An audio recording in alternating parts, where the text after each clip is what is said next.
হঠাৎ পাকিস্তানের হাই কমিশনারের ঢাকা ত্যাগ, নারী ঘটিত কেলেঙ্কারি নিয়ে গুঞ্জন। অনির্দিষ্টকালের জন্য বাংলাদেশ ত্যাগ করে নিজ দেশে গেছেন ঢাকায় নিযুক্ত পাকিস্তানের হাই কমিশনার সৈয়দ আহমেদ মারুফ। গত রোববার সন্ধ্যা 7:40 পাকিস্তান হাই কমিশনার ঢাকা বিমানবন্দর থেকে এমিরেটস এয়ারলাইন্সের EK-587 ফ্লাইটে দুবাই হয়ে পাকিস্তানের ইসলামাবাদের উদ্দেশ্যে ঢাকা ত্যাগ করেন। পাকিস্তানের হাই কমিশনারের এই সফর নিয়ে চলছে নানা গুঞ্জন। বলা হচ্ছে গেল 9 মে কক্সবাজার সফরকালে সৈয়দ আহমেদ মারুফ পাকিস্তান পররাষ্ট্র মন্ত্রণালয়ের জরুরি তলবের পর ঢাকা ছেড়েছেন। তার বাংলাদেশ ত্যাগ নিয়ে নারী ঘটিত কেলেঙ্কারির গুঞ্জন উঠেছে সামাজিক যোগাযোগ মাধ্যমে। পাকিস্তানের হাই কমিশনার সৈয়দ আহমেদ মারুফের ঢাকা ত্যাগ নিয়ে এক প্রতিবেদন প্রকাশ হয়েছে। প্রতিবেদনে বলা হয়, পাকিস্তান হাই কমিশনারের এবার নিজ দেশে যাবার ঘটনাটি স্বাভাবিক নয়। একটি সূত্র জানায়, পাকিস্তানের হাই কমিশনার সৈয়দ আহমেদ মারুফকে 3 দিনের সফরে কক্সবাজার গিয়েছিলেন। গত বৃহস্পতিবার US বাংলা এয়ারলাইন্স ফ্লাইট যোগে ফ্লাইট নম্বর BS-159 তিনি রাত 8:15 কক্সবাজারে পৌঁছান। বিমানবন্দরের একটি ছবিতে দেখা যায়, ঢাকায় নিযুক্ত পাকিস্তানের হাই কমিশনার সৈয়দ আহমেদ মারুফের সঙ্গে অবস্থান করছেন তার ঘনিষ্ঠ ব্যবসায়ী বন্ধু আজহার মাহমুদ ও এক নারী। সংশ্লিষ্ট সূত্র জানায়, হাই কমিশনার সফরে কক্সবাজারের উখিয়ায় অবস্থিত হোটেল সি পার্লে ওঠেন তিনি। সেখানে হাই কমিশনারের সঙ্গে সেই নারী সংঘর্ষ ছিলেন বন্ধু আজহার মাহমুদ। মূলত তারা কক্সবাজার যাওয়ার পরদিন গত 9 মে নিজ গাড়ি করে বন্ধু ও সেই নারী সহ ঘুরছিলেন ঢাকায় নিযুক্ত পাকিস্তানের হাই কমিশনার সৈয়দ আহমেদ মারুফ। একই সূত্র বলছে, তাদের কক্সবাজারে অবস্থান করা নিয়ে আইন শৃঙ্খলা বাহিনীর প্রশ্নের মুখে পড়েন তারা।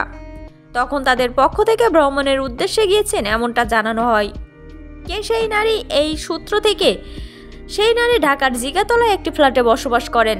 সেখানে পাকিস্তানের হাই কমিশনার ও তার ঘনিষ্ঠ বন্ধু আজহার মাহমুদের যাতায়াত রয়েছে। এছাড়া সেই নারীর ফেসবুক অ্যাকাউন্টে পাকিস্তানের হাই কমিশনার সঙ্গে একাধিক ছবি ছিল, যা এখন তার অ্যাকাউন্টে নেই। সেগুলো সেই নারী মুছে ফেলেছেন। জানা যায়, তাদের সফরটি গোপন রাখতে হাই কমিশনার ও তার বন্ধু একসঙ্গে টিকিট কেটেছেন এবং সেই নারী আলাদাভাবে টিকিট কেটে ভ্রমণ করেছেন। তাদের মধ্যে বন্ধুত্বপূর্ণ সম্পর্ক বিরাজমান। সেই নারী 23 ব্যাচের বাংলাদেশ ব্যাংকের সহকারী পরিচালক। তিনি বৈদেশিক মুদ্রা ও নীতি বিভাগে কর্মরত।